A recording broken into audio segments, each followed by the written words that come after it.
আজই ডাউনলোড করুন আর এনজয় করুন আপনার পছন্দের শো। স্বাস্থ্য সুন্দর যদি থাকে তবে আমাদের বাহ্যিকভাবে আমরা সুন্দর থাকতে পারবো। মা যদি আমার জীবনে যদি না থাকতো তাহলে হয়তো আজকে আমি যেটুকুই করতে পারছি আমি হয়তো করতে পারতাম না। খুব বড় একটা অফিসার র্যাঙ্কের পদে চাকরি করতে চাই, এটা আমার খুব বড় স্বপ্ন। নমস্কার, শুভ সন্ধ্যা। ইয়াং তারা বুদ্ধিমতী, সময় স্রোতে বাড়ছে গতি। ধ্যান ধারণা বদলে নিয়ে আজকে যারা যায় এগিয়ে, তাদের কথা শুনবো আর জানবো মতামত। এই প্রজন্ম ভাবছে কেমন হবে ভবিষ্যৎ। চারজন দারুণ ইয়াং দিদির সাথে গল্প করবো আজকে। অমৃতা, প্যাশন এবং প্রফেশন একসাথে এগিয়ে যাচ্ছে। একদম দিদি। কিভাবে ব্যালেন্স করো দুটো? আমার ছোটবেলা শুরু হয় বারাসাত থেকে, সেখানে আমার স্কুলিং, ছোট থেকেই পড়াশোনার প্রতি আমার খুব আগ্রহ এবং সায়েন্স নিয়ে পড়ার পরে তারপর ইঞ্জিনিয়ারিংয়ে চান্স পাই। সেখানে কম্পিউটার সায়েন্স নিয়ে পাশ করার পরে আমি চাকরি পাই এবং একটি মাল্টিন্যাশনাল কোম্পানিতে বর্তমানে আমি 3.5 বছর ধরে কাজ করছি এবং কর্মজীবনে প্রবেশ করার সাথে সাথে আমার নিজের প্যাশন ছিল যোগা। আমি অনেক বছর ধরে যোগা অভ্যাস প্র্যাকটিস করছি এবং যোগা জিনিসটা এতটাই বড় একটা জিনিস যার মধ্যে প্রাণায়াম একটা অন্যতম একটা উপকারী অঙ্গ। আমাদের স্বাস্থ্য সুন্দর যদি থাকে তবে আমাদের বাহ্যিকভাবে আমরা সুন্দর থাকতে পারবো এবং আমারও কিছু শারীরিক প্রতিবন্ধকতা ছিল। সেই শারীরিক অসুবিধার জন্য আমি যোগা শুরু করি এবং তারপরে আস্তে আস্তে আমি যোগার সম্বন্ধে আরও জানতে আমার আগ্রহ হয়। তার সাথে সাথে আমি আমার কাজটাকেও চালিয়ে যাই। আমি সময়টাকে আমি আমার মতো করে ব্যালেন্স করে নিই, ভাগ করে নিই। আমি সকাল 4:30 5টার মধ্যে ঘুম থেকে উঠে যাই, এটা আমার ডেলি রুটিন। তারপরে কিছু দৈনন্দিন কাজকর্মের পরে আমি যোগা প্র্যাকটিস, প্রত্যেকদিন সকালবেলা যোগা প্র্যাকটিস করে আমি অফিস যাই। আমার সকাল 11টা থেকে 9টা অবধি অফিস। তার মধ্যে অবশ্যই খাদ্যাভ্যাসটাকেও আমি চেষ্টা করি যতটা সম্ভব ব্যালেন্সে রাখার। পরিষ্কার কথা বলতে গেলে আমি কিন্তু ভেতো বাঙালি, আমার ভাত আমার খুব পছন্দের খাবার এবং বিরিয়ানি খেতে আমার খুব ভালো লাগে, কিন্তু সেটা অবশ্যই ঘরে বানিয়ে এবং কম তেলে সমস্ত কিছু মেনটেন করে। এবং তার সাথে সাথে কম সময়ে হয়েছে আমি সংসার জীবনে এসেছি, কাজে সংসার জীবনে আমার ফ্যামিলি আমার খুব সাপোর্টিভ, আমার বাবা, আমার মা, আমার শাশুড়ি। তো ধরো তুমি আজকেরকার জেনারেশনের মেয়ে, আজকাল দেখা যায় বেশিরভাগই ছেলে মেয়েরা জিমের প্রতি আকৃষ্ট, তুমি যোগা বেছে নিলে। আমার কাছে ধৈর্য, ধ্যান, আমার অধ্যাবসায়, আমার সাধনা সমস্ত কিছু আমাকে যোগার প্রতি টেনে নিয়ে এসেছে। অমৃতা, এত কিছু কাজ করছিলে, তার মাঝখানে এখন সংসার শুরু করলে, কখনো কি মনে হয়েছিল যে সংসার শুরু করলে এই কাজটা বন্ধ হয়ে যেতে পারে? আমি সেদিক থেকে বলবো, আমার যিনি স্বামী আছেন তিনি আমারই প্রফেশনের, কাজে আমাদের প্রফেশনের গুরুত্বটা তিনি বোঝেন। তার সাথে আমার পরিচয় হয়েছিল আমার যোগার সূত্র ধরে, কাজে তিনি আমার এই জগৎটাকে খুব সাপোর্ট করেন। কাজে আমার বাবা মা যেমন আমাকে ছোট থেকে সাপোর্ট করেছেন সমস্ত কাজে এগিয়ে যেতে, সেই জায়গা থেকে দাঁড়িয়ে আমার স্বামী আমাকে সাপোর্ট করেন এবং বিয়েটা আমার কাছে কোনো প্রতিবন্ধকতা নয়, এটা আমি মনে করি। তাই দেখো অমৃতা, তুমি একজন উদাহরণ যে সংসারও সামলাচ্ছ বিয়ের পরে, প্লাস নিজের কেরিয়ারে ফোকাস করছো। অনেকের হয়তো নতুন জেনারেশনের ব্যাপারে ভুল ধারণা থাকে যে তারা কেরিয়ারের জন্য সংসার স্যাক্রিফাইস করে, সম্পর্ক কিছু রাখে না, বিয়ে করে না তাড়াতাড়ি। কিন্তু দেখো, ইউ প্রুভ এভরিবডি রং। আমরা নতুন যৌবনের দুধ দিদি, একদম আমাদের তো করতেই হবে।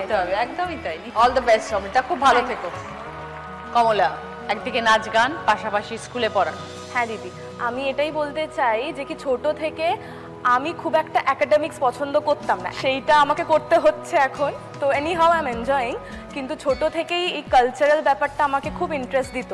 নাচ, গান, আঁকা, মায়ের হাত ধরেই সব শেখা এগুলো। মা যদি আমার জীবনে যদি না থাকতো এরকম একজন মা, তাহলে হয়তো আজকে আমি যেটুকুই করতে পারছি আমি হয়তো করতে পারতাম না। পড়াচ্ছ কতদিন হয়ে গেল? 2 মাস হয়েছে শুধু। আচ্ছা, কেমন লাগছে এই নতুন প্রফেশন? নতুন প্রফেশনটা প্রথম খুব প্রবলেম হচ্ছিল, কারণ এত ছোট বাচ্চা তো ওরা। কারণ আমি আমার ভাইকেও কোনোদিন পড়াইনি, ABCDও আমি পড়াইনি কোনোদিন, তো সেই কারণে আমি ভাবছিলাম আমি নিতে পারবো কিনা জিনিসটা, কিন্তু এখন আমি অ্যাকাস্টমড হয়ে গেছি জিনিসটা নিয়ে। বাচ্চারাও খুব সুইট, ওরা মানে ভীষণ ভালোবাসে আমাকে এবং আমিও সেটা ফিল করতে পারি। আর এই যে তোমার প্যাশন, নাচ গান, সেটাকে কিভাবে এগিয়ে নিয়ে যাচ্ছ? দিদি, এই তিনটেকেই আমি ভীষণভাবেই ভালোবাসি এবং কোনোটার জন্যই কোনোটাকে ছাড়তে পারবো না। আমি জীবনে যাই পরিস্থিতি এসে যাক না কেন, তিনটেই আমার কাছে খুবই গুরুত্বপূর্ণ। আর মা কি চান মেয়ে কি করুক? মা চান আমি যেটাতে খুশি থাকি। প্র্যাকটিস করার টাইম পাও? হ্যাঁ দিদি, একদম। আমি সব ভাগ করে, সকাল 6টায় দিন শুরু হয় এবং তো আমার দিন শেষই হয় 11টায় রাত্রি, পরপর চলতে থাকে। নতুন জেনারেশনে তো বেশিরভাগ সময়টা মোবাইলে চলে যায়। দিদি, আমি সোশ্যাল মিডিয়া একদমই করি না, শুধু হোয়াটসঅ্যাপটা রাখতে হয় তাই রাখি। ম্যাক্সিমাম মানুষ তো তাই করে। হ্যাঁ, তো আমার মনে হয় যে কি if you do something productive, কিছু জিনিস জীবন থেকে বাদ দেওয়াই ভালো। Very good, I wish you all the best Kamala. Thank you. নিজের প্রফেশন নিয়ে, নিজের কাজ নিয়ে, নিজের স্কুল নিয়ে আরো বড় হও, আরো এগিয়ে যাও। একদম। সঞ্চয়িতা, হ্যাঁ দিদি। তোমার সম্বন্ধে বা শুনি। দিদি আমি তারকেশ্বরে ব্যবসায়িক পরিবারে বড় হয়েছি। বাবা মা কোনোদিনই কোনো অভাব অনটনে রাখেনি। প্রথম থেকেই আমি যা চেয়েছি আমি বাবা মা আমাকে তাই দিয়েছে। আমার ছোটবেলা থেকেই গান আঁকা এইসবের প্রতি খুব ইন্টারেস্ট ছিল। যখন আমি কলেজে গেলাম, জিওগ্রাফি অনার্স নিয়ে ভর্তি হলাম, তখন আমি জানতাম না যে ওখানে মিউজিকেরও অনার্স হয়। তো ওখানে মিউজিক অনার্সে ভর্তি হই, মিউজিক অনার্স করি। কি নার্সিং পড়লে একদম নিশ্চিত চাকরি। তো আমি তখন নার্সিংয়ে পড়তে চলে গেলাম বাবা মার অমতে। ওখানে আমি নার্সিং কমপ্লিট করে এসে 2 বছর চাকরি করি। আচ্ছা।